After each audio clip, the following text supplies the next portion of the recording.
All right, Alex, finally. We've wanted to do this for a while. We've had to keep pushing it back. I know people probably want to hear us go back and forth on the playoff conversation we've been teasing for the last few months. But first and foremost, Alex from the Gay Racing Podcast, how are you doing, my man? Good to see you again. I'm doing good, Ben. Good to see you too. Like we talk quite a lot, texting, but we haven't done like a video call in quite a while. This is awesome. Doing good.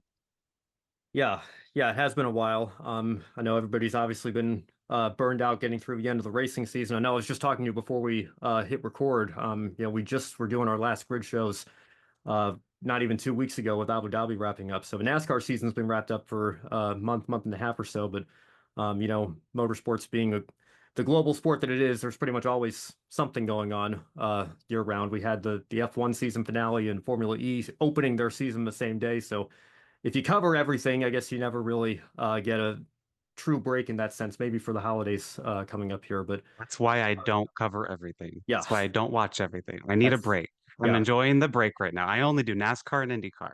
I'm good. And IMSA. But yeah, I'm good. Yeah, that's the one I got to get onto a little bit more here. I always watch the Rolex 24, and I'm looking forward to that coming up again. I'll always watch Sebring and Petit Le Mans to end the year, but I have a harder time following it as the series moves, the calendar moves throughout the year. So I need to work on that a little bit. But I'm with you. I mean, obviously, I have a lot of issues with F1, obviously, and the politics behind that sport, but I still follow that pretty closely. But after that, it's, I try to, I'm a casual Formula E guy. I kind of try to watch it when it's on and keep an eye on it. I know who most of the drivers and teams are, but Yeah. anything after that, it gets to be quite a lot trying to balance all of it. So I certainly understand that feeling. But I want to ask you because like you said, we've had a couple conversations like this. Obviously, we've been on the air quite a bit over the last year and a half or so. But I've Yeah. never really gotten to ask you how you got to be a fan of the sports yourself, and then specifically, obviously everybody knows you're a big Josef Newgarden fan, but you've got multiple Team hmm Penske signs and banners and all sorts of merchandise behind you there as well. So I guess just to kind of start as the icebreaker question here, how did you get into this sport, and specifically, how did you become a Team Penske fan? Yeah. So I grew up in a racing family. My grandma was a Jeff Gordon fan. My grandpa was a Jeff Gordon fan. My grandpa raced in the 80s, like a local hobby stock at one of the dirt tracks in my hometown. And I lived across the street from someone who raced a hobby stock as well. He had it parked in his yard. And this is like one of my earliest memories. I was like one, two, maybe three. I was just staring out the window, my hands on the window, staring at this car. He had M&Ms on it because, of course, I loved M&Ms. I'm a child. And we go over there, we introduce ourselves, and I got to sit in his car. And at that point, I think I was already going to like the local dirt races and everything. But that's like a family, like friendship we still have to this day with that family. Just that little interaction, I knew from that moment, like I'm hooked. Like I was already watching on TV, but I was hooked from there. My hometown had two dirt tracks across the street from each other, one on this side, one on the other side, one right on Saturdays, one on Sundays. And I just was always at a dirt track. I was always at a racetrack growing up. And then when I became a teenager, my grandpa and I would go to dirt tracks that were like an hour plus out of town. We were going, so I grew up in Sioux City, Iowa. So like an hour out, you had like Crawford County Speedway in Denison, Iowa, Buena Vista Raceway in Alta, Iowa, like middle of nowhere towns. The two tracks that I grew up with were Park Jefferson Speedway and Raceway Park in Jefferson, South Dakota. And it's just like I was just always there. There were times when I was like 15, we were at a track on Thursday, Friday, Saturday, Wednesday too, just every single night. And then I'd watch NASCAR before we head out to the track on a Sunday. I just lived and breathed it. Like that, it was my whole personality. It still is, quite honestly, to this day. It just always been my thing. So you said you grew up in Sioux City, Iowa. I think Yeah. I know you're a big Chiefs fan, and I'll try to be nice. I'm still a little hurt from the Super Bowl a couple of years ago, but um, what are you in Kansas City now, or are you just in the area? Yeah. What's your how'd you get there? I moved to Kansas City in 2018 for college. I moved in with Gotcha. my aunt. Yeah, and I've lived here ever since. And I wouldn't say I'm a diehard Chiefs fan. Like I'm the most casual of casual NFL fans you could possibly imagine. I got super into the playoffs last year. This year, I like don't care. I know the playoffs haven't started for that yet. Maybe it'll happen. But I have barely watched this year NFL, but I like the Chiefs just because I live here. The whole town celebrates it. All my coworkers, that's all they talk about. So I mean, it's hard not to, especially now with the whole Taylor Swift effect. I mean, like I'm gay. Gay people talk about it now. Everyone at work talks about it. It's hard to avoid the Kansas City Chiefs in my world. Yeah, well, it's hard to avoid football in the NFL, especially, and Yeah.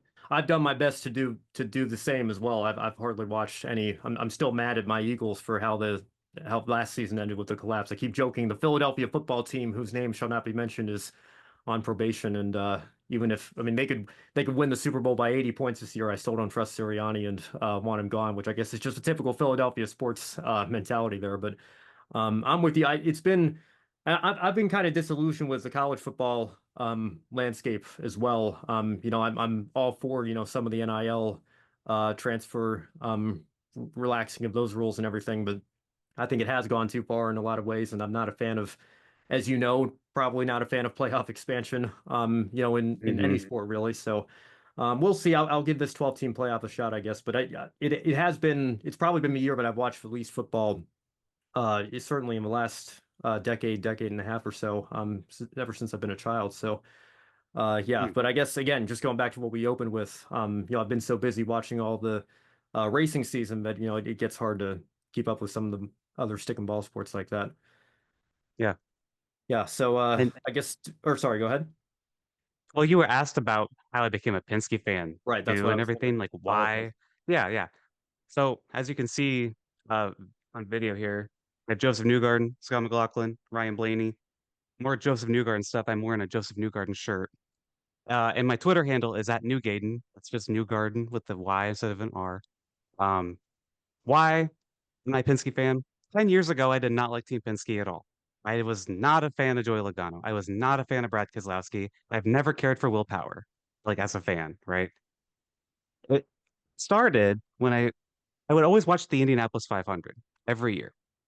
And then early 2010s, I want to say 2012, Joseph Newgarden came along, and I was like, this kid's really good. And he was taking that smaller team, the 67 of Sarah Fisher, Ed Carpenter, to heights that team I had never seen in the few IndyCar races I had watched before. And I believe one year he was finishing like top five with them. And then I watched a couple of races and he was in the championship hunt with that small team. I was just so impressed with that. And I just like stuck with him. Like he became like my underdog driver I always cheered for whenever I watched IndyCar. And as the years went on, I wanted to try watching more and more Indy cars. I really liked it. That was pretty difficult, and it still is to this day, because it's hard to know where it is. And we've talked about that, Ben, just like the promotion marketing. And we'll talk about that, I'm assuming, with Fox and For everything sure. coming Yeah, in. But I eventually watched every single race of the season, and I was such a big Joseph fan. He was in that 67 and then that 21 eventually at Carpenter. It was just like, man, this guy's awesome. And then he's going to Team Penske. And that was so exciting because I knew Penske was the team in IndyCar alongside Ganassi. And look, as a kid, like, yeah, I was a Jeff Gordon fan, but my main driver was Casey Kane.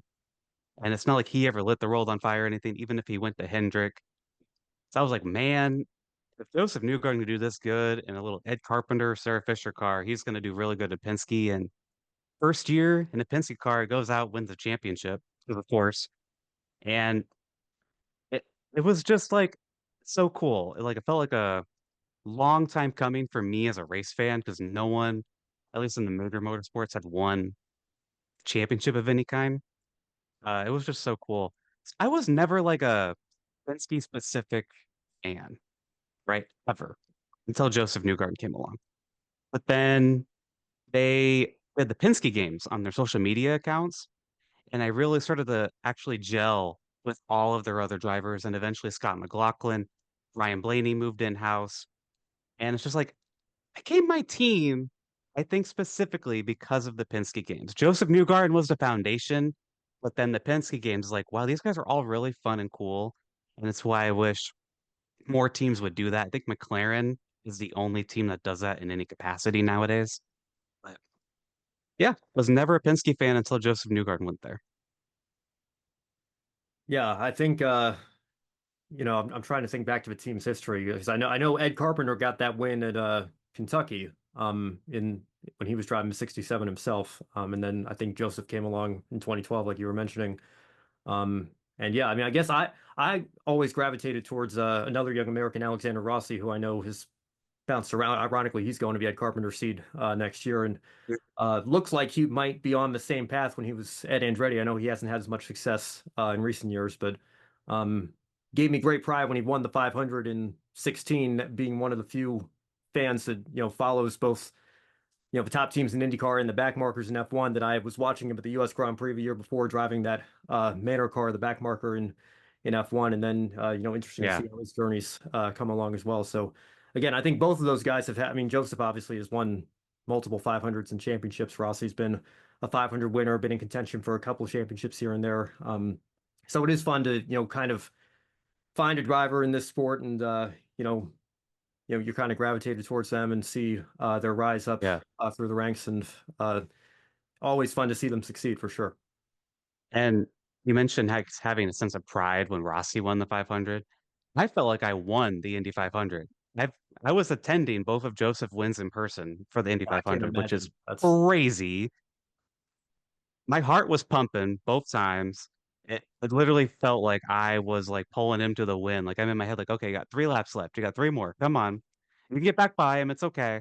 Like I felt like I was crew chiefing him in my head, but it felt like I won because I'd been there since like his rookie season or early on in his IndyCar career. Like I saw the man nearly die at Texas.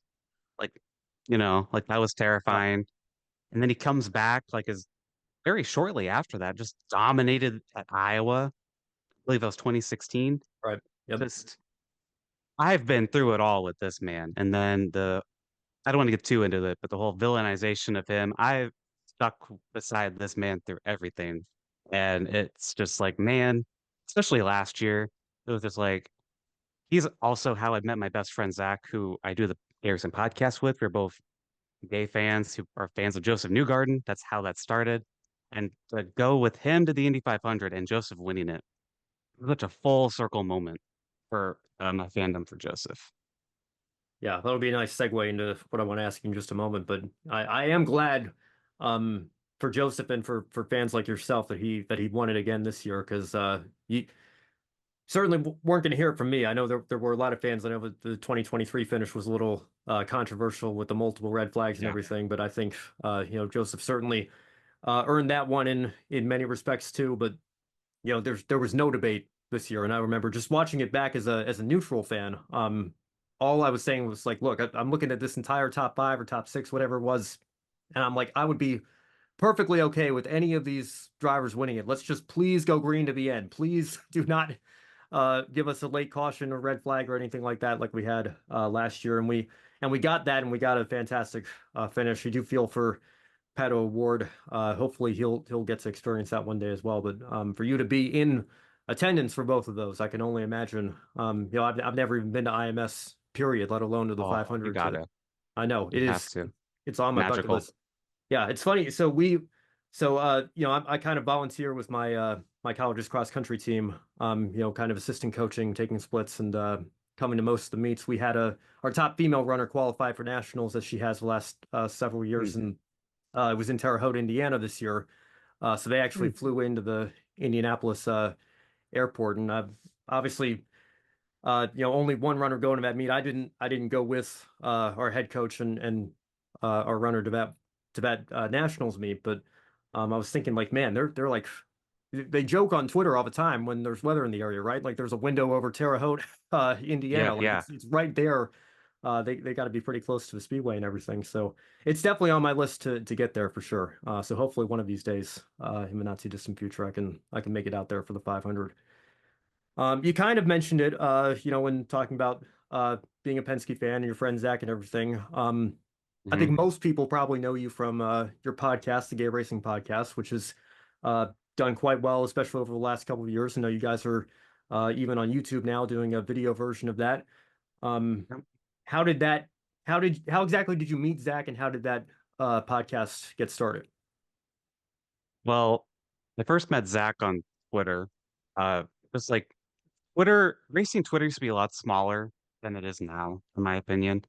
It was a very small circle, then an even smaller circle of like people who are LGBTQ plus. And I managed to run into him on there. We started chatting here and there. We'd play Mario Kart together, and then we got close really quickly. And about a year into our friendship, Zach jokingly said that we should do a podcast because of the funny crap he would say, and then my responses to it were very snarky or funny. And and then someone responded and said, "Well, you should actually do it. Like you should do a podcast." And the next week, it was the Southern 500 of 2020, I believe. We did it, and we haven't stopped. It's been 4 years now. I cannot believe it's been 4 years, but it's been so much fun. It honestly started out as a joke. We didn't think we would keep doing it. We thought it'd be like, oh, let's just do it. It'd be kind of funny, whatever. But we really liked it, and it gave us dedicated time to like not even just hang out with each other because we're both adults, we have jobs. They gave us a time to do what we already did. We were just talking about the races every week while we played Mario Kart or something. And at the same time, we were giving a voice to our community, the LGBT community, that I don't believe had an outlet anywhere, at least a larger outlet within the NASCAR community specifically. And we didn't really focus in on that at the very start, but past 2, 3 years, we've really pushed more into that. And I've tried bringing in some voices like we had Michael Klein, who's a LGBT race car driver trying to make it into ARCA. He's made a few ARCA starts. We've had Travis Shoemake, an NHRA racer, and team owner. We had Devin Rouse early on. Like I think that was like episode 16 or something. Super, super early on. He's raced in ARCA. Um, we've also had dozens other. We've had IndyCar driver J.R. Hildebrand on, who I found out listened to the podcast. He followed me on Twitter, and I asked him like, "Hey, do you want to be on the pod?" He's like, "Yeah, I love your show." I'm like, "Oh, that's crazy." Um, so we've really tried to just stay ourselves with it, but at the same time, just always have fun. And like I said, just continuing to be that kind of voice and give voices to people in our community that didn't have one before, especially now. Sure. Yeah, JR is great. I think I've interacted with him on Twitter a couple of times here. I think, and somebody, I mean, you want to talk about somebody that I feel bad for, in terms of his Oh Indy yeah, 500 career. Because I was a Dan Weldon fan as a kid. And I think it's, total destiny that he won that race, and I'm glad he won that race, given what happened, yeah, unfortunately, 4 or 5 months later. But I basically like somebody was making fun of him hitting the wall on the last lap, and I don't know exactly how I got pulled into the conversation here, but I basically just shot him a tweet or in the replies saying like, I feel like if Indy owes anybody, it owes you. And I was a Weldon fan, obviously, but I hope you yeah, keep working at it and can get a 500 win of your own one day. And he just replied back and was just so cool and said, nah, man, the track doesn't know anybody, but I appreciate your support and everything. So I know he's a great guy, and I hope that he I know he is. hasn't been back at the track in the driver's seat for the last couple of years. I keep pulling for him to get another one-off ride or something, but yeah, I imagine that had to have been a cool moment hearing Oh from him that yeah. he was already a listener after you reached out to him asking if he wanted to come on. At the time, that was probably the coolest thing that we'd ever heard. We were just like two gay guys goofing off every week. We didn't take it too seriously at that time either. Like now we still don't take it too seriously, but we have, you know, more of a structure nowadays. But at that point, when J.R. Hildebrand had said that, we were just like, oh, people actually listen. Oh, wait. Uh, it was the same kind of feeling when journalist Matt Weaver told us the same thing. We've had Matt Weaver on several times. Um, it's really cool. It's just so cool hearing prominent people that you look up to and respect be like, "Hey, you put out a really good product." Like that, it means a lot. Yeah, yeah. Well, Matt's one of the best in the business, as you know. Absolutely. There's I mean, talk about somebody that's on the ground every week, traveling across the country, all these short track races, and there are a few better in the industry. So Yeah, Yeah. another great voice to have on your show as well. Well, I guess we can move on now to, I mean, sticking in the podcasting world. I mean, you mentioned, I mean, racing Twitter is it's much bigger and much more, I guess, complicated than it used to be in many respects. But I remember I knew who you were. I'd seen your, I don't know if I was, I don't think I was even following you yet, but I'd seen your tweets come through my. I try to stay on the following tab as much as possible because there's a lot of stuff on the For You tab that like the Hmm. algorithm thinks you're Especially interested in, but it's nowadays. not actually. Yeah, exactly. Um, but I knew who you were, but didn't really get to introduce myself to you or vice versa until you joined the Grid Network. So how did you come to the Grid team? I know obviously you're moving on now and doing things with Taylor Kitchen and above the ATYL Media, and we can get into that a little Yeah. bit later perhaps as well. But um, who reached out to you and brought you over to Grid and made us colleagues for a brief time here? Yeah. So I put out a tweet, I believe July of 2023, or maybe June, and I was just asking like, "Hey, I'm looking for any like career opportunities." I was just looking for something. I was working retail only alongside the podcast, and it was getting exhausting. I just wanted something that felt fulfilling and like was to get some kind of experience on my resume besides alongside the podcast. Uh, and I eventually heard, I was told by Kobe Lambeth, who I love and respect, such a great guy. He referenced me to Joe Samaniego, who owns Grid Network. And I heard from Joe and we talked a bit. I did a call with him, I think all in the same week. And from there, I was on a show, like I think a week or two later. You might have been on there, I'm not sure, but it Grid really helped me form a good place with being comfortable on camera. Because at the time, the podcast didn't know video stuff. It was only audio podcasts at that point. Like what you used to think of a podcast being just audio, right? But that really helped me become comfortable on video. And I'm really glad that I have that experience in my back pocket because now it's like even like an interview like this, what we're doing, like I would have been like terrified. So I'm like, oh my gosh, I'm gonna be on video. People are gonna look at me. That's terrifying. But now it's like not a big deal. Like really helped me get used to it and just being able to articulate my thoughts with a camera on me. Like that's the big thing that Grid really taught me. Yeah, I think it's a lot like hearing your voice on tape. Like I remember when I was a kid, I couldn't stand that, but now like being in this field, obviously, in just a little bit, I'm going to go edit this and I've got to listen to the whole thing back, and it's gotten to a point where like I can't even hear the difference now. So it's not a concern for me Yeah. at all in terms of being comfortable. So I think, being on video, if you've never done that before, we're trying anything in this field. The best thing to help make you more comfortable is to just go out and do it, and you're probably going to look back at your first couple of times doing it, and not look back through rose-colored glasses or whatever. But that's part of learning the trade, so to speak. And I think obviously you guys are doing it now with your podcast, and I think you've certainly gotten quite comfortable in front of a camera, which Yeah. is good. And I'm glad we were able to help give you that experience there. Well, thinking back to, this could be a show that we were on together or behind the scenes, whatever. I have a couple of moments in mind for me that stand out, but what do you think was your favorite moment between the two of us, in our time together at Grid? I think so. Grid has like a group chat thing, right? Right. You and I would get in little debates on there quite a lot, and I really enjoyed those. You and I would argue about the NASCAR playoffs a lot. We'd argue about Fox and NBC TV coverage. I really enjoyed that. I think sometimes you would think that you were concerned you were going to offend me, and I'm like, no, like you're fine. It's good. I love a good debate. But on the actual being on the air, I think one of my favorite moments is when it's the Battle of Mid, as Jackson Lambros coined it. Yep. Uh, I declared that Colton Herta would have a bad year, and was that you that said full power, or was that It Jackson? was Jackson that I don't said, know. "Well, You were there, and you were mad about it. We want to talk drivers that are maybe on the chopping block and could potentially be considered as a weak link.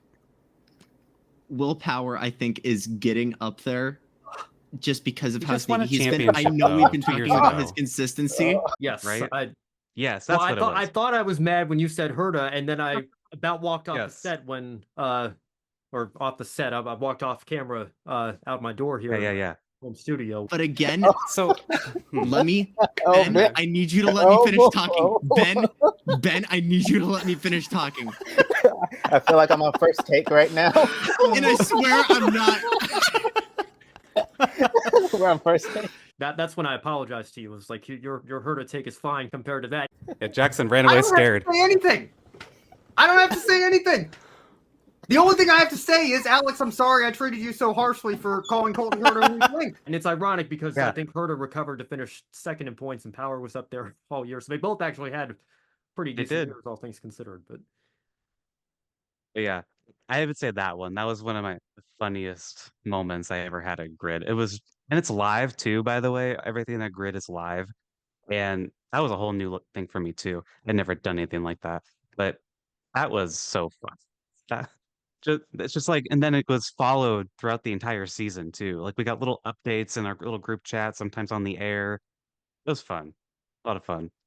yeah, yeah, I remember Jackson wasn't ever going to live that one down when I think Power was leading the points very briefly. Of course, Pillow has been so dominant the last couple of years. I guess Power's the last non-Pillow champion, the only non-Pillow champion in the last 4 seasons. But yeah, Yeah. that's certainly a moment that stands out to me. And again, I try to tell people this, all the time. Like I want to hear different perspectives and different viewpoints, within the sport, and we'll get into that a little bit more here in just a moment because I feel like when I hear, I don't want to live in just like an echo chamber, right? I want to hear people challenge my own viewpoints and present the opposition and do a good job doing it because I think that Yeah. hearing that forces me to come up with a counter argument and maybe shows me a perspective that I hadn't heard before, and it either strengthens my own argument or my own conviction, or maybe it opens my eyes to, a take or a perspective that, I hadn't previously thought of. So I'm with Yeah. you. I enjoy those conversations so much so that I want to have a few of them right here, right now. Let's do it. I think obviously anybody that follows me, anybody who watches, I know this show has no schedule. I only do it, when we have the opportunity or when I want to have a conversation with somebody. But if you've seen previous episodes of this show, if you watch the grid shows, if you follow me on social media, you know that I'm not a fan of the NASCAR playoffs, to put it lightly. And I got to be honest, Alex, I don't even know if you're like a diehard playoff defender or supporter, or how strongly I would think I feel more strongly against them than you feel for them. But I know that it certainly doesn't I'd bother say you so. in that sense here. So what is it about the current elimination system that we have? And I'm talking to a Penske fan. Penske's won the last 3 of them, so I don't know if there's maybe some Oh, bias that's as well, why. but- Okay. Okay. Well, I'm just saying, Yeah, but yeah. it was like, of course, Joey Logano's going to defend it, right? Because he's won 3 of the last Right. 7 and 2 of the last 3 and everything. But Right. what Right. do you like about the system? And if you could change anything, if you could make some tweaks, because we're hearing rumors that Steve Phelps says Mhm. maybe we're going to look at it this offseason like we always do. Maybe they'll actually make some changes. Who knows? But what would you tweak about, if you could tweak one thing about the system? What would it be? I do want to preface, in 2020, when Kevin Harvick did not win that championship, I hated it. I was ready for this format to go. I think 2020, that is when, if they were going to get rid of it, it should have been there, but they didn't, because that was one of the best seasons since one of Jeff Gordon's crazy seasons, and Harvick didn't even have a shot at it going into that final race. In hindsight, Harvick didn't perform when it mattered. I know that Texas thing happened. I understand. He didn't get around Logano. That was a car. I understand. But statistically, he didn't perform when it mattered most, right? But go answer your question. The thing about this format is that it does reward the full season because you have the playoff points, you get 5 points for a win, and you get the regular season points, which I think a lot of people don't even know exists. I'm not saying you don't, Ben, but a lot of people just don't know Sure. they Yeah. exist. And I think that's on TV. TV needs to be talking about that a lot more. And hopefully with this new TV deal, maybe NASCAR's like, hey, you got to talk about it. So, for example, Tyler Reddick this year won the regular season championship. He was pretty mediocre, right? Those first few rounds, he still made it all the way in. He was probably not going to make it if he does not win at Homestead. So that makes that big move he made on that final corner at Homestead that much more impactful for me. It's like, whoa, his season was kind of on the line. He only got this far because of how he did in the full season, and he goes in and wins it, right? Martin Truex Jr. from last year, you know, solid all year long, gets to the playoffs, wins the regular season championship. Terrible, absolutely terrible playoff run. One of the worst of this era, I would say. And he still makes it to the round of 8. Truex did. I just feel like with this format, you're still rewarded, but you still have to perform when it counts most. And I think that's a nice balance. And that's what I really like about it. However, I hate the winner take all, the one race finale. I hate it. I think it puts too much pressure on a single track. And that's why Phoenix is heavily disliked right now, because all this pressure comes down to one race. It's not just on the driver, it's on the track. If the race sucks, it's going to be remembered as a bad championship. And it's like, if you're good at the short tracks, like Team Penske has been, they have been the king of the short tracks lately, past couple of years. You really only have to be good at Phoenix if you can make it there. And the other thing I hate about that right now is Tyler Reddick wins Homestead and then takes a vacation at Martinsville. Joey Logano wins and takes a vacation at Homestead and Martinsville. That has got to stop. I do not like that at all. They should not be given off weeks if you're in the playoff format. Come on. No. And I don't think a regular season champion should get like a bye, because as I said, Reddick basically got a bye with all the points he had built up. Truex got a bye, even though he ran terribly. He basically got a bye with all the points he got. But I think that'd be the main thing I would change, is like a 3-race finale, like either a 9-race playoff or a 12-race playoff. I don't care how they do it. Something like that would make it pretty much near perfect, in my opinion. I know there's manipulation. We saw that this year. You're not going to stop that, no matter the format, in my opinion. You just can't. And that's unfortunate, but I don't know. But TLDR, you get rewarded for the full season, and it still matters in the playoffs. And if you don't win in the playoffs, you're not going to make it. But you can still make it if you're good in the full season. Yes, and I will grant that, of course, whatever. I mean, we saw it the last year before we went to the 16 elimination with MWR and Spingate at Richmond, and if we had, I don't know if we could recreate like a 92 Hooters 500, but maybe nowadays the manufacturers would get more involved in a battle like that. Like, I understand it's a possibility. My thing is, I think it's the possibility of it is amplified even more when you have so many cutoff races and so many different scenarios playing out. And I mean, you mentioned it. There's a playoff points are a point system within a point system that gets reset 4 times or whatever. I mean, it's just, Yeah. the ironic thing to me is that it's done to maybe make it more exciting for the casual fans, especially, and like, oh, we're guaranteed to determine our champion of these 4 drivers today, but the path to get there, trying to explain that to a casual fan or explain it to a new fan who does, I mean, It's not easy. Yeah, it's not easy at all. So yeah, I mean, and I'll grant, the playoff defenders this as well. Like, when it works, like the move Tyler Reddick made, I mean, that's one of the all-time clutch victories that I've seen. It does not happen without this format. Yeah. It There's doesn't no way. happen. And Ross Chastain's Hail Melon, which I know, I mean, I have my thoughts on that move from a safety standpoint as well, but and that's why I don't buy into if we use the Latford system from 1975 or whatever, so and so would have been the champion by X number of points. And I'm just, it does kind of amuse me that Racing Reference still tracks non-playoff standings on their race pages, but it's irrelevant. I don't really, because again, Ross Chastain doesn't make that move in a full season format, and so he finishes 4 spots further back, and everybody else gets 1 extra point because of that. And I mean, that's just one out of an infinite number of examples. Like, the results would be different, and therefore the points would be different. So I mean, like, when it's as obvious as Kevin Harvick in 2020, I think you can make that case a little bit, but I don't know that you can necessarily. It's not like a blanket, like, surefire thing that like this would have happened under this format. I mean, we'll never know what the last 20 years of Right. history would have looked like. Maybe Jeff Gordon would Like, have 7 championships and Jimmy Johnson wouldn't. I don't know, but the drivers it's race fun to look differently. at. They were in Yeah, different. exactly. Yeah. It's fun to look at, but that's all it is. It does not mean anything. I believe, what was it? Bell would have been champion this year or something. I don't know. Something like Whoever that. it was, it doesn't matter. It does not matter because they would have raced differently. It's silly.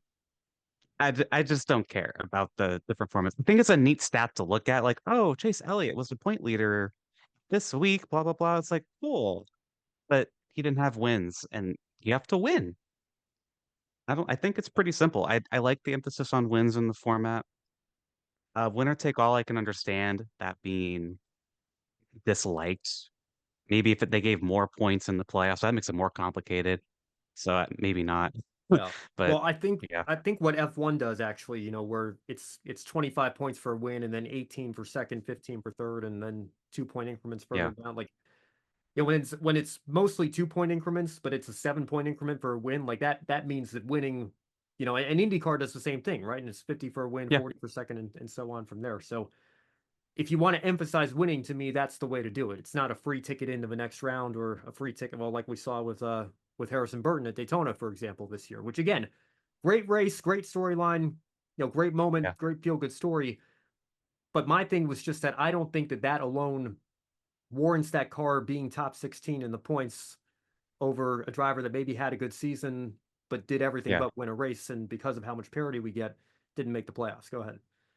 And actually say with Harrison Burton, I actually think it's cool that he does get to go in the playoffs because it's basically a wild card position.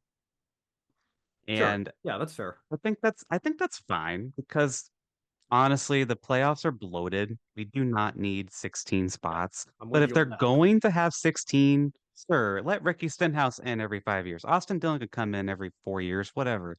Harrison Burton can come in once. Like, that's fine. I think he ain't going to win the championship. He doesn't have the points from the full season, and he's not going to win one race in each round.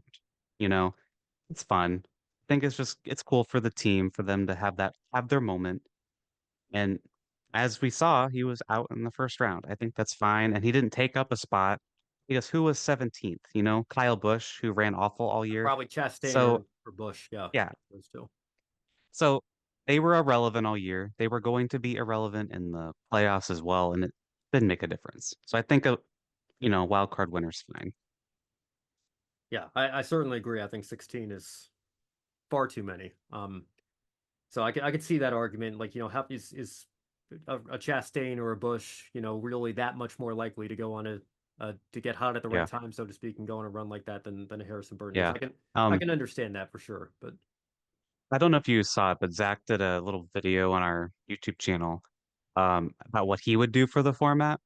It's basically the same thing for the most part, except it's 10 positions. Then there are unlimited number of wild cards. So it's top 10 in points, I believe, and then unlimited wild cards. If you get a win and you're outside of that, you can make it in.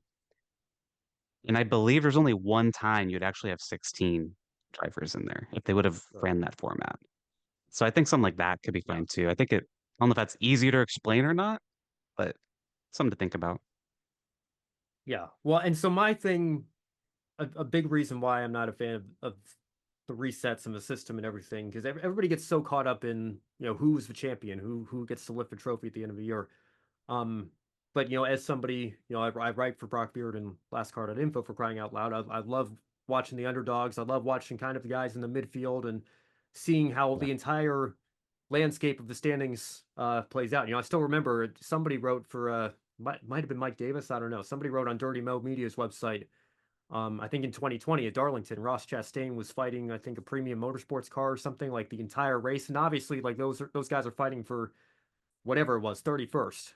So TV is not gonna, see that. But like for the hardworking people of those teams that are on shoestring budgets, that are, fighting for their lives to stay alive in the sport, that's an incredibly close battle, and there's a story to be told there. So Hmm. you know, and Rick Ware and Premium, I think they got in trouble in 2019, I think, talk about race manipulation, trying to stay out of the bottom three with the whole charter situation, everything. So there are stories all throughout the standings from first to 36th or however many drivers are doing one-offs or whatever. So when Harrison Burton finishes 16th this year, but then I go back, I think back just 2 years to 2022, and I think Ryan Blaney was second in point. I know he won the All-Star race that year, but he was like second in points. Martin Truex Jr. was fourth in points, and we had a wrench thrown in that year with Kurt Busch getting hurt and having to give up his spot. But if that hadn't happened, we would have gotten, I think, 16 winners, and as it stood, we got 15. When Austin Dillon won Daytona, and Ryan Blaney was the only one to get on points. So Truex is having, by all accounts, a very solid year. Top 5 in the standings, probably should have finished somewhere in the top 10 at least. But then he gets locked out of finishing any higher than 17th. So that sort of thing bothers me just as much as, like, say, Kevin Harvick in 2020, who has such a dominant year and at the very least should have a chance to fight for the championship based on how his season went. And he again gets locked. I mean, you look at his season, you think, 5th place in points, okay, he must have been pretty good, but not like dominant or anything. But then anybody who watched that season will tell you that it was one of the best seasons, certainly of the Gen 6 era. You can probably go back to a number of Jimmy's 5 titles to see when somebody else won whatever it was, 9 or 10 races. I guess Larson won 10 when he actually, and thank goodness he won that title in 21 because he certainly deserved that. So again, I think it has its strengths, and when it works, I will grant that it can be exciting and provide dramatic moments. But I just think those have been far outweighed by the controversies and the moments like we saw at Martinsville this year, where you do have and again, I know, like we said, race manipulation can happen under any format, but I think manufacturers having as much of a say as they do nowadays, and having that many different, I mean, you just go watch any Martinsville NBC broadcast from the last however many years it's been the final round of 8 race, and you've always got 3 or 4 screens that you're keeping an eye on in the closing laps, and you've got the ticker, on the left side of the screen tracking the points as they run. So, I mean, I love that we have the technology to do that, and if you are a fan of the format, I think you're getting, exactly what you want from your broadcast partners as well. But it's just like, I think Chastain even said it when he won this year, right? Like being asked about, do you wish that you'd made the playoffs, or how do you feel about, getting this win now as opposed to before the playoffs? And Ross was just like, who cares? I just want a cup race, man. I think sometimes that that conversation gets lost in it, like everything, especially when NBC takes over like the second half of the year because you're leading into the playoffs and everything. It's just like everything is in the context of the playoffs. And I mean, talk about getting burnt out. That's kind of what does it for me. Oh, for sure. And that is kind of the problem with not just NASCAR, but motorsport as a whole. Because if you're not in the championship hunt in other sports, you don't play. But in motorsports, you are out there every single week. Even IndyCar, that doesn't have a playoff format, an AJ Foyt racing car, they are still out there. Dale Coyne car, they are still out there. Even though they're pretty much out of the championship by week 2, they are still out there for the finale. It's not like the NFL or hockey, baseball, whatever. They are teams who are mathematically out of the championship. They are still racing. So even if you get rid of the format, you still have the problem. I very much understand what you're saying. Like the winner does not get as much hype. So I bet a lot of people don't even remember Ross Chastain won Kansas. Yeah. I was there and I barely remember that happening. Yeah. Or that Ross Chastain won Phoenix last year when Ryan Blaney won the championship. That's Ross has been on that side of the coin multiple times in the last couple of years. Yeah.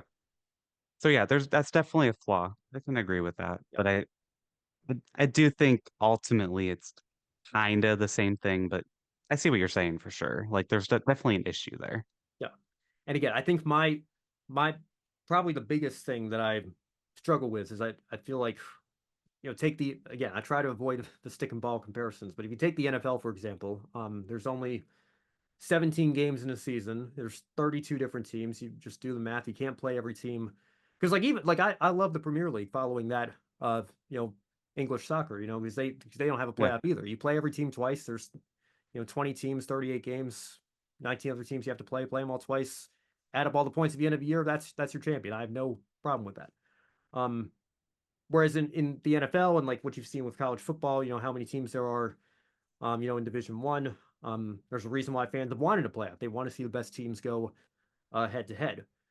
Every team races against every other team every week in this sport. So, and we saw it for the first 55 years of NASCAR history. We see it in most other motorsports. I mean, most supercars is testing the waters with this kind of thing a little bit as well next year, but it's not a necessity in the same way as it is, say, in the NFL or even, other stick and ball sports. I mean, baseball is a little ridiculous to me with playoff expansion because you play so many games, but even from there, having the American League and National League champion play each other in the World Series, I think, makes a lot of sense in that regard. So it's just, to me, it's number one is it's not necessary. And then number two, because to your point, you have everybody else, all those other sports are just one team playing against another team. Carl Edwards is looking like he's cruising at Homestead in 2016. And then Dylan Lupton in the 32 Go Fast car blows a tire and causes a late caution to come out, and that stacks the field up. And then we have a restart. Carl throws a late block, and it just a back marker tire going down completely changes the outcome of who wins the championship. And take nothing away from Jimmy Johnson. He's an all-time great, and he was in position to capitalize when all that happened. But he was the worst car that day. Yeah, by a lot. Yeah, I mean, really, it's certainly the weakest of his 7 titles. I'll say that much. Oh yeah. But I'm just that's what I struggle with, is the idea that somebody who's not even a full-time driver, not even close to the championship fight, albeit maybe inadvertent, can have a direct impact on the outcome of a championship. That's my biggest problem, I think, was the whole, especially the one race, like you were saying. There's no opportunity to come back. Yeah, that's what I was just gonna say. I know you couldn't prevent like a slow car having a flat tire or something, but a 3-race round that you still get all your points throughout the season, you get all your playoff points. They can have the stage points even too. Like if there's a tie, there's a tie. Just go through a tiebreaker like you did in 2011. Everyone loves that season. I don't know why they don't have tiebreakers. I don't get it. But go through with it. It's Kyle Larson wins 26 races in the regular season, goes in, and he had a huge point lead, but it's still mathematically possible for someone else to win it. Sure. I feel like that's fine. If he were to go in there the last 3 rounds, if he has terrible races, those 2 races, and he goes in and he has a chance to lose it, I think that's fine. I really do. I just don't like the idea that this is super hypothetical, will never happen, but someone could literally win 35 races, lose the last one, and not win a championship. Like that is insane, right? I know that will not happen. This is not F1, that will not happen, but still kind of insane that that's a possibility, right? Yeah. Well, and again, So I really think a 3-race round would be much more fair because it's a championship round. It's not just one race. All your luck goes into this one thing. It all comes down to some moron running 38th, racing for last, spins out or something. Like it should not come down like that. At least have 2 other races to back up what you've done and the full season. It all comes down to every single race and every other round in between. Yeah. Well, and that's the extreme example, of course, like you said. Of course. We have too much parity. It's never going to happen. But the fact that it is within the rule book where it possibly could is like, I think that is a little insane to me. Yeah. But yeah, I mean, again, Larson, I think is an example of somebody who had a Kevin Harvick level of dominance year from just the year prior and actually did win. And Truex in 2017. I think Kyle Busch in 2019, certainly not to that extent, but I think if you look at the non-playoff, I think Kyle Busch would have been champion anyway that year as well. So it does still happen, and it does leave the possibility that you could maximize the last race and win the championship regardless. Before you move on from this topic, I'm curious, do you think Joey Logano is a worthy champion? I do. And I say that, and I know that might surprise some people, but again, I've said it in my commentaries and my videos before, like the rules are the same for everybody, right? The drivers, I mean, obviously Joey Logano is going to defend the format because he's won 3 of them, but so of course he, and that's fine. I wouldn't expect to hear anything different from him. I'm not mad at him for saying he likes this system or, this is the era we're in now. Of course he's going to say that. It is a little. I think this year he is probably the weakest champion we've ever had.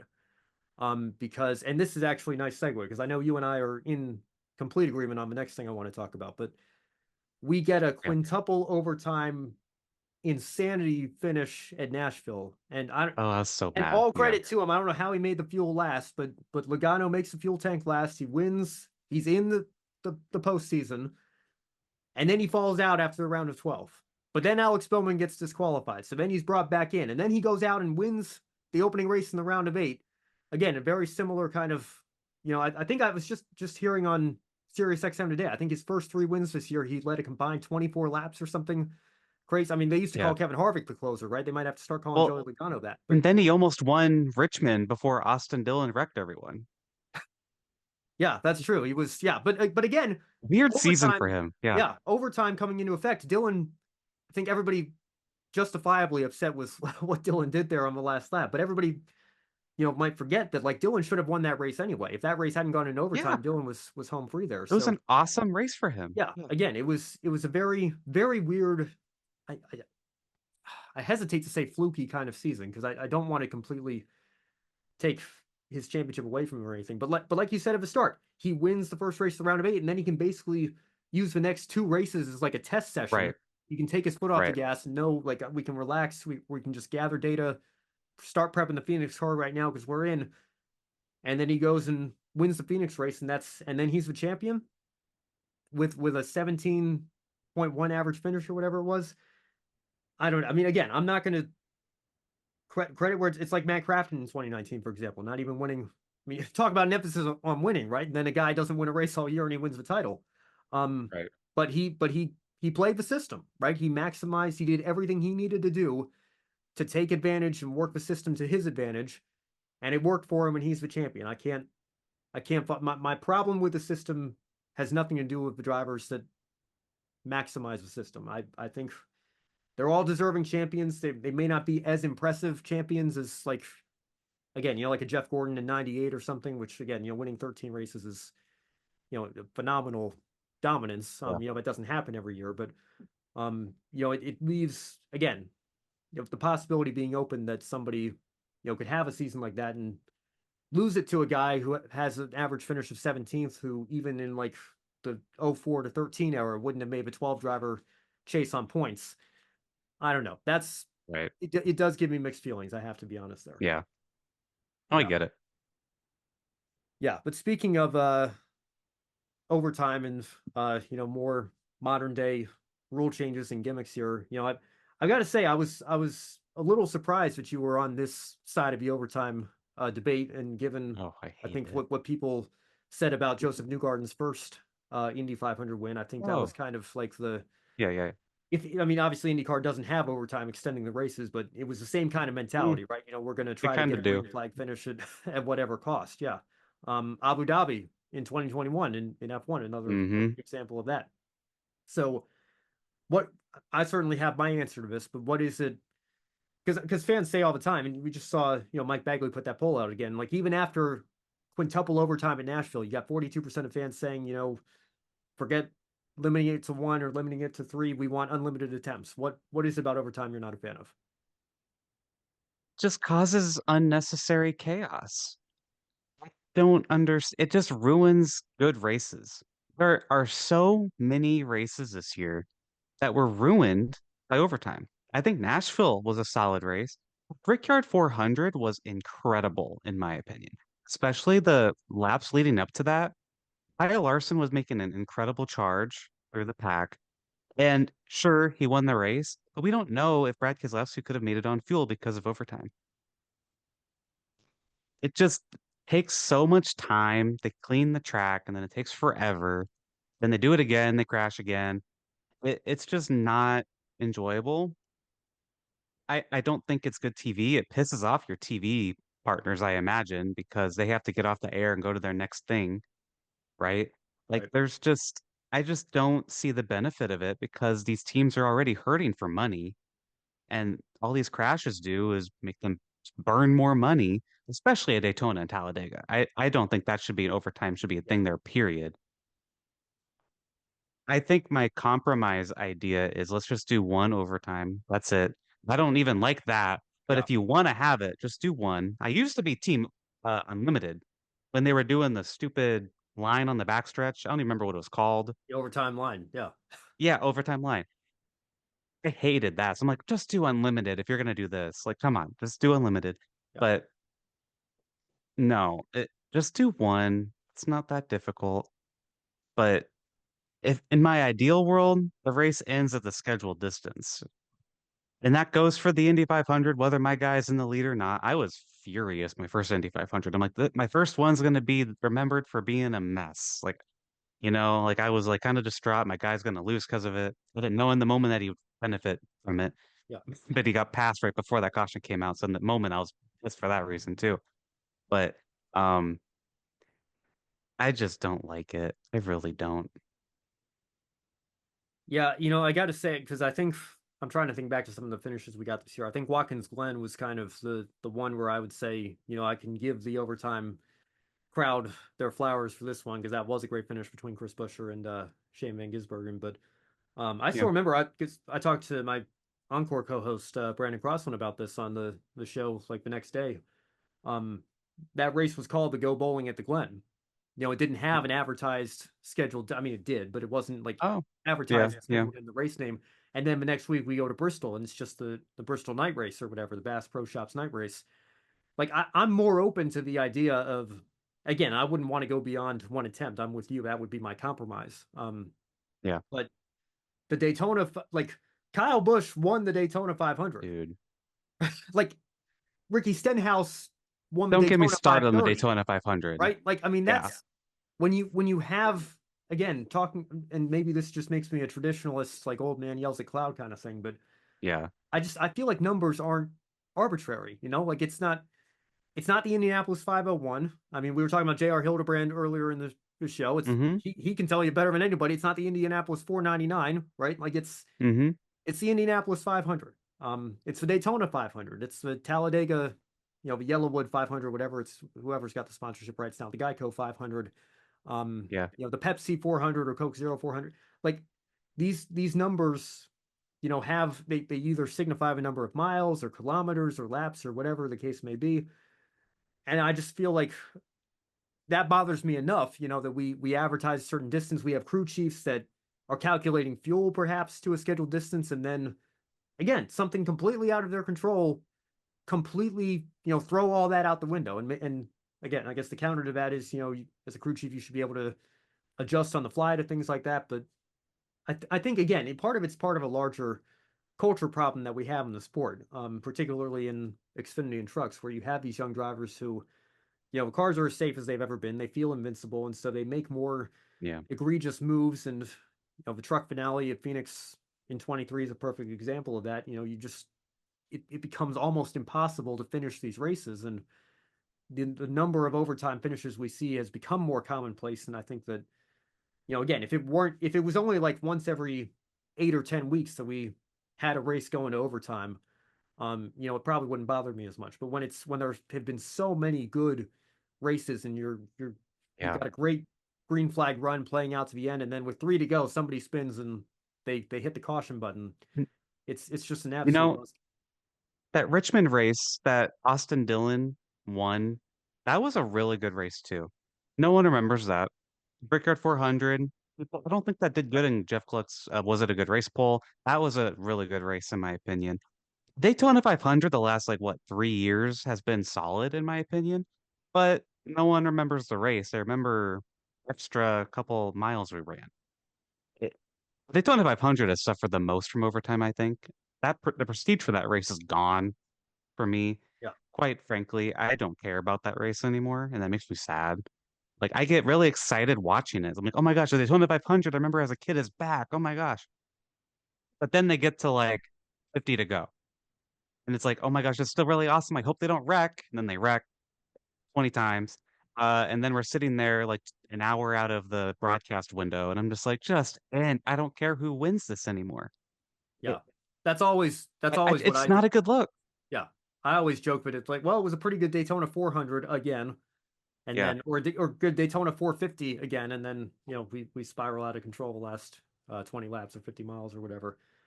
Yep.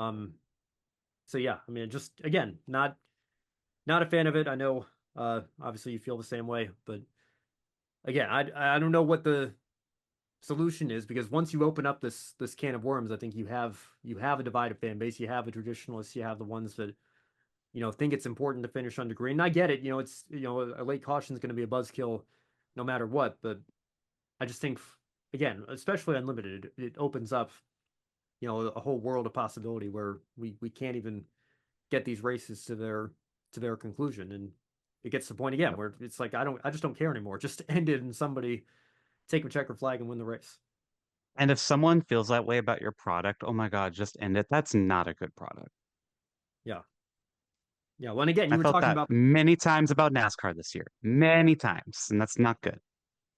and talking about the TV window, I think you can correct me if I'm wrong, but I think the Brickyard 400 did get bumped to It USA or did. something, right? Because yeah, again, we're look like we're setting up for this great finish, and then we can't. Because they had to like Yeah. fix a wall or a fence or something, and NBC's like, this is going to take way too long, and they're going to keep wrecking, so get off. And I think there was breaking news that day too. So they were just Yeah, like, something about no, cut the cameras, goodbye. yeah, We don't have 2 more hours left. We gotta go. yeah, It's rough. yeah, and that And was then the fans are mad at the network when really they should be mad at the sport, in my yeah, opinion. yeah, for sure. That's another I do again, not that's another blame NBC for that at all. frustrating part of it as well. Yeah. Well, again, nice little segue here. We'll get into the networks in just a moment, but first, I'd want to, because there's a lot more than just a TV package that is going on in the world of IndyCar racing right now. I know, obviously, you're a passionate IndyCar fan just as much as you are a Yeah. NASCAR fan. Give me like, it's going to sound so cliche asking it this way, but like on a scale of 1 to 10, 10 being the highest, how are you feeling about the current state of American open wheel racing as a whole right now? Ooh. Specifically IndyCar, I would say like in September, I would have given you like a 3. But like now that I'm like a couple months out from that, like I'm getting excited for the season again, I'd say like a 7, 6. I think it's in a interesting spot right now. It's the next year or two is everything. Is No except we're doubt. talking about TV in a minute. I think the Fox deal is make or break for IndyCar. I really do. It's survival is based on that, and that's why it's so terrifying to think about. But the series has everything it needs, and they have had everything they need the past couple years. I think going into 21, 22, they were set up for such great success. They had McLaughlin, Johnson, and Grosjean all come in at the same time. Such big names from other series, bringing those eyes in, and they didn't really capitalize on it like they should have. They still have big superstars in the series. And if they start to push them out there, like for example, during the SAG-AFTRA strike, I think Josef Newgarden should have hosted Essen. That would have been the most slam dunk win for both NBC because he would have killed it, and also for IndyCar. It would have just Yeah, been that's such true. a NBC, yeah. easy thing. Even Alex Palou. Alex Palou has a great personality too. Like there's a lot of guys that have great personalities in IndyCar, but they're just not utilized. However, I feel optimistic about it because IndyCar's social media has used to be like in 2019, 2020, it looked like a memorial page. They only use black and white on everything. It was it was rough. Yeah. But now they have hired some McLaren people. I've seen this on LinkedIn. They've hired some McLaren era McLaren people into their social media. They've hired I don't know about marketing stuff, but they've hired a lot of like digital stuff, right? And you can tell their online presence is honestly better than NASCAR's in the off season so far, in my opinion. I don't know if other people have noticed that. I've talked to my friend Jackson Todd about this a bit. It, their presence is a lot better right now. Way better, night and day compared to what it was like 4 years ago. So that's promising, but I think that's what we're going to go into next is Fox. It's gonna come down to how that goes.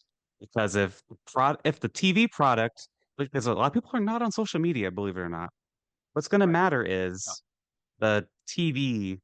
Can you actually show that this product is good? Yeah, well, and again, I think, we'll get into TV here in just a moment. I don't want to get too far into this here because again, I want to be respectful of your time and everything. But I don't know if you have any Yeah. thoughts on the. I know NASCAR's had a charter system for almost a decade now, and IndyCar's rolling that out next year. Do you think that that's going to give the owners some financial stability or ease their concerns potentially, or do you think it's going to do the opposite and make it harder for new owners to come in? And then we have these conversations about a new chassis potentially as well. I mean, we've gone through multiple aero kits, but it's Yeah. essentially still going to be, what is this now, the 14th year of the DW12 from 2012 that we're on Right. now. So we desperately need a new chassis as well. Do you have any thoughts Oh on yeah. either of those issues? They desperately need a new chassis. Like I feel like they should have had one before 2020. I feel like that would have been a good time to do that. In hindsight, obviously, but I think just in general, they should have been aiming for 2019. But charters. I am okay with them on the only reason that Mr. Penske, my man, apparently, uh I very critical of Roger Penske as the head of the IndyCar series. Um, he wanted to guarantee spots in the Indianapolis 500 with the charters. He backed off of that because the teams pushed back, and there's a lot of fan pushback on that. If that would have stayed in there, I would be like, heck no, absolutely not. Worst thing they've ever done. Because the Indy 500 is going to outlive the series if the series goes down. The Indy 500 will still be around. But if they were to do charters, guarantee spots, that takes down the Indy 500 too. It wouldn't go away, but it takes down the prestige. And that's the last thing you should be risking right now in IndyCar's current state. It's a very rocky, fragile spot. You cannot do any harm to the Indianapolis 500. That is so risky. And I'm glad they didn't do that. Roger Penske wanted to, but Yeah. I think that's why I'm kind of content with the charters. I don't think it's necessary. I don't think the series is big enough for it. I don't think it's actually going to financially benefit them. I don't think you're going to actually see teams come in. I know Prema is coming in, but that was kind of before the whole charter thing, so we don't really know if that's actually going to bring other new teams in. I really don't like the idea, but again, I'm content with it because they didn't mess with the Indy 500. Like, Yeah, okay, at least they didn't touch it. yeah, I feel like I don't hate it as much as, and again, we'll see how it actually plays out. I don't hate it as much as I feel like potentially I should, or as much as I, hate what's happened. Because I mean, it's so hard now to come into the Cup Series in NASCAR. It's basically impossible if you don't have millions of dollars to buy a charter. And again, Mm, talking about the prestige, the 90% of the Daytona 500 field right now today. I can tell you what 90% of the Daytona 500 field is going to look like because I know. I mean, maybe not this year actually with the lawsuit going on with the 2311 in front row, but in most years, you mm, know who the 36 chartered teams are going to be. You know there's going to be 36 of them. There'll be 4 open spots that'll, two each will come through with duels, or not even one each will get through. 2 will get through on qualifying day on their time, and then 1 will get through on the duel. But if the one that gets in on the duel gets in, also got in on speed, and it goes back to the next car on speed instead of the next car on the duel. I mean, again, talk about a complicated system to explain, right? Um, yeah. at least the Indy 500 is still the fastest 33, and I think that's the most important thing. But then again, Yep. that makes me question, like, if you're going to do a charter system, if there are no provisions in place to guarantee a 500 spot, then kind of really, what purpose is the Fair. charter system serving there? So again, I'm 'Cause- totally not for it. I'm just saying if you're going to do it, I don't know what the owners are necessarily getting out of it compared to what they Right. would be if those And provisions were included. I don't know what the numbers are, but I guarantee that not way over half the money that teams get when put into the season is the Indy 500. I'd be shocked if it wasn't at least over half, if not more. So I'm sure that if Roger Penske ever wanted to sell the series, he'd have to sell the track too, and that's why he ends up owning the series. He didn't want the series; he just wanted the track. I'm pretty sure. So I don't know. Yeah, It's gonna be interesting what yeah, happens in the next it like is. 5 years because it's do or die, I think. Yeah. Well, and of course, TV is going to play a big part in that. So again, and I know we've gone back and forth on this conversation before in the past. Yeah. Again, I have my thoughts. I know what I know what I want to see. I don't know how I'm feeling about certain other aspects of this, but I'll give you the floor first. How, because I know you're not a fan of the Fox NASCAR coverage for sure. I think very few people are, if we're being honest, at least in 2024. How are you feeling about the structure of this deal, the network that it's with, and the length of the contract? What are your thoughts on the new deal with Fox? Take out the word Fox. This is going to be on network TV. Indy Next is going to be on actual television, not just streaming. Home run. The series is getting a whole bunch of money. They're going to be in front of more eyeballs than they've probably ever been outside of the Indy 500. They're getting more time for the Indy 500 build-up. They're getting an extra hour pre-race. The entire qualifying is going to be on big TV. A plus across the board. The concern is the name, Fox. They have dwindled on their NASCAR coverage.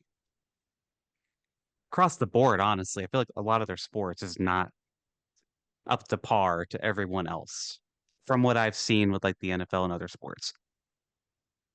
So I understand why IndyCar took the deal. I think they'd be very dumb to not to, quite honestly, because NBC has not marketed him, did not really market them much outside of the social media channels.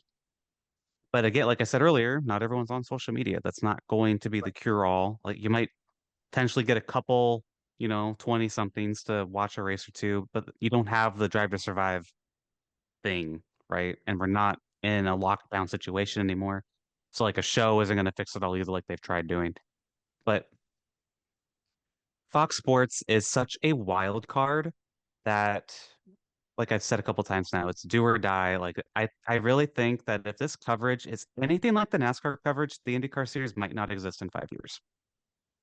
It's that dire. Like I know people might think that's a bit of an exaggeration. They've been through situations before where they'll make it through. They've made through worse. They have the split. Like no, like the series is not in a healthy position right now. If the series goes under, someone else will pick up the Indy 500. Maybe Fox will keep it. I don't know. Hopefully, we don't have to talk about that, right? Like, Yeah. this is an awesome series and it deserves to be an actual series. It's just, you need to have serious commentary, people who care about the series, and it just has to feel like the network cares.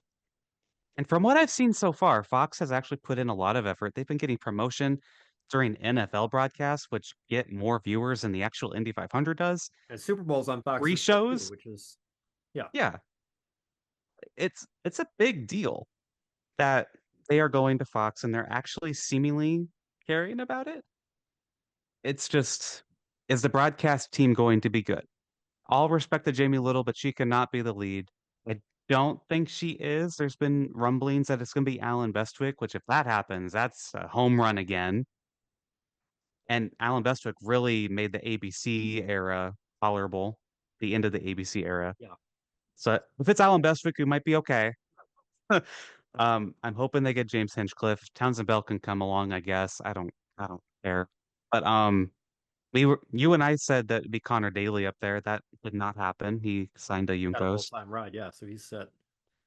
Yeah. And I don't think he would have been that bad. I know he would have probably filled like the goofball Clint Boyer role, but he did okay, like in his SRX races he did. So I wouldn't have been upset about it. Yeah. And he's been in But the he's car like, recently enough that I think it would have made yeah, sense. But I know that he'd rather be in the driver's seat. So I'm yeah, excited for this Junko Salinger opportunity that he's got coming up. yeah. But I if we go to St. Pete and the broadcast is terrible, buckle up. I'll leave it at that. Yeah. I mean, again, I want to. I keep saying I want to get to St. Pete before I make a judgment call, and I kind of want to get a few races in, probably get Yeah. to the 500 to be honest before we make a judgment call.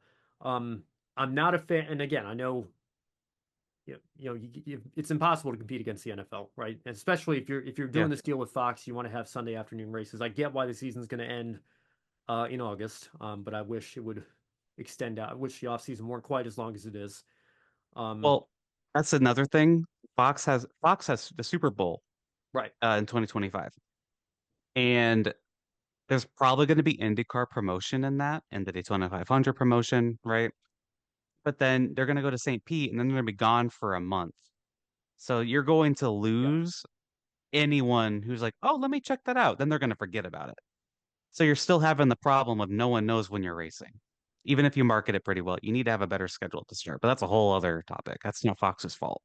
Yeah, yeah. The schedule certain. I mean, how many times we heard we need more oval races, and then like I guess we got Milwaukee back last year, but yeah, I mean, Texas is still gone. Texas is still gone. Yeah, I mean that's a whole other Yep. conversation. But Kentucky, New Hampshire, Kansas. There's Yeah. there's ovals. I'm sure you would love to get Kansas back for sure. Oh, I'd love that. I'd love to get. They went to New Hampshire one time. I'm up here in New England now. I don't know. I feel like that would Yeah. be a viable option potentially.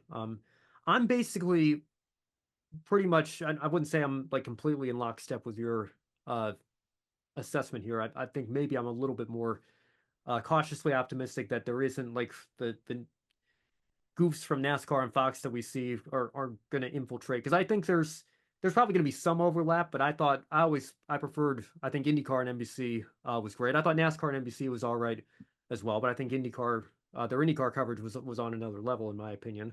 I agree. And I think that I mean, there's not all like, I don't know. Again, I haven't watched as much of the NFL this year. I know that their NFL coverage historically has been pretty well received, but I know that their World Cup international soccer coverage has not been well received. I know that I've got a couple of friends who are really into golf. When Fox had the U.S. Open, they weren't a fan of that. So, I mean, Fox is again kind of hit or miss. But I like.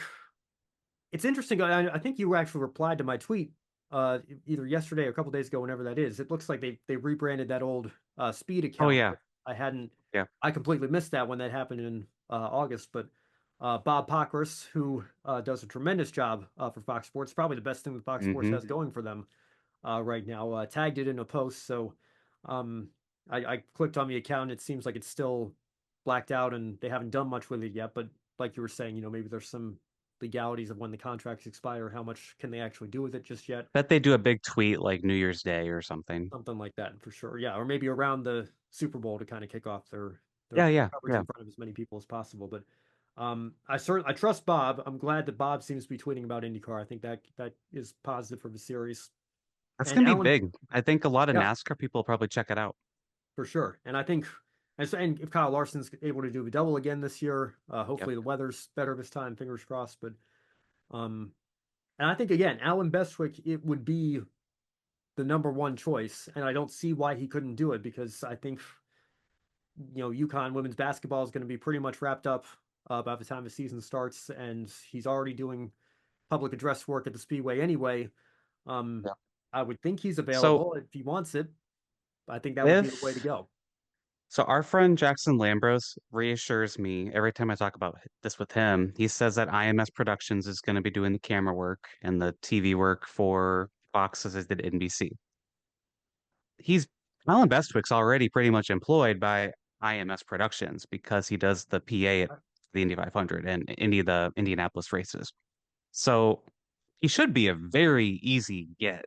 So if they haven't already done that, I'm sure they've had conversations with many people, but I'm assuming that he's in the running for that. I mean, Rick Allen's available now, I guess, unless if they want to go with Kevin Lee. I just hope it's not Jamie Little. All respect to her, but she does not have the ability to do a play-by-play. I think play-by-play is going to be the biggest thing because Lee Diffie is the best in the business, and they're losing him.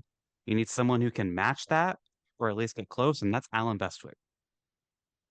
Yeah. Lee's phenomenal. I think we were very lucky to be able to pick him up on the NASCAR side of things, and I hope he's in that role for, excuse me, many years to come there. Yeah, I think again, Bestwick far and away the number one choice there. So we'll see. I know Jenna Fryer tweeted that, and then James Hinchcliffe disputed it. He went on the Hinch and Rossi show and pulled out the Oscar Piastri line and basically said that I understand without my agreement this has been put out. It's not official yet, but I think that would be a solid. Certainly would be a solid lineup if that's what it is. But maybe that's been the rumor since like August, by the way, that Alan Bestwick would be in. That's been a rumor for quite a while. He attended the last couple IndyCar races, which usually if he's doing that, he's probably like getting reacquainted. Maybe he's doing like a trial practice call with Fox or something. I don't know. That's interesting. That rumor was around. He was at the track last few races, and then Jennifer says that. So I think there's something there. Yeah, well, yeah, being around the track, I think is gonna. I mean, Haley Deegan followed the series on social media, and everybody started connecting the dots. And then just a few months later, Yep. she's Yep. in the Indy next series. So, yeah, I think if Bestwick's spotted at the track, I think that people are going to start running wild with their theories there. Yeah. Yeah. All right. Well, thanks again, Alex, for joining me. Just to kind of circle back here, one last thing, and then I'll let you go. I Yeah. know we started the first half of the show talking about what you're doing kind of in this space here. I know we don't see each other as often nowadays since you're no longer with Grid, but the reason for that is because you have a very new, exciting opportunity with Taylor Kitchen and Above the Yellow Line, ATYL Media there. So I know that just launched fairly recently, and you guys are really working hard on your 2025 plans. Is there anything that you want to share or plug here as we close out the show and give us, the inside scoop, so to speak, on what you're going to be doing next year? Yeah. So alongside the Gay Racing podcast, I'll be doing a show called Four Laps over on ATYL Media. That's gonna be an IndyCar focused show. Basically, Four Laps is based on Indianapolis 500 qualifying. There's like four main topics each little show. It's gonna be very chill, probably pretty short. I'm looking forward to it. So I've always wanted to do something kind of like that. But I didn't really know how. Like, I have the podcast and everything, but I had that. But having Taylor Kitchen support, and she's such an incredible person, and just it's given me a lot of feedback, not just with this, but with the podcast as well. Um, she approached me about this, uh, man, like September, August, about this. This has been in the works for quite a while. Um, and I'm looking forward to it. I think it's gonna be a lot of fun. We just finalized, or working on finalizing the little logo for the show. I don't know when they're gonna reveal that, but it's an awesome logo. Um, I'm looking forward to it. It's gonna be a lot of fun. Just talking about IndyCar alongside doing my thing with Zack with the podcast every week. Gonna be busy, but gonna be a fun busy, which I think is the best kind of busy. Yeah, well, I've been watching Taylor for a few years myself, and I know she's doing a great job and is very passionate about what she's trying to build over there as well. And she's lucky to have you. And again, like I've told you before, would keep doing what you're doing with Zack and your podcast there, because I think you two have a voice that, even though we have certainly had our disagreements on the playoffs or broadcast rights or you know Andretti's IndyCar lineup, whatever the case may be. We don't always see eye to eye, but I really enjoy talking to you, and I think you have a voice and a perspective that needs to be heard in this sport. So again, all the best, my man, and best of luck with what you have going on in 2025 and beyond. Right back at you, man. Thank you.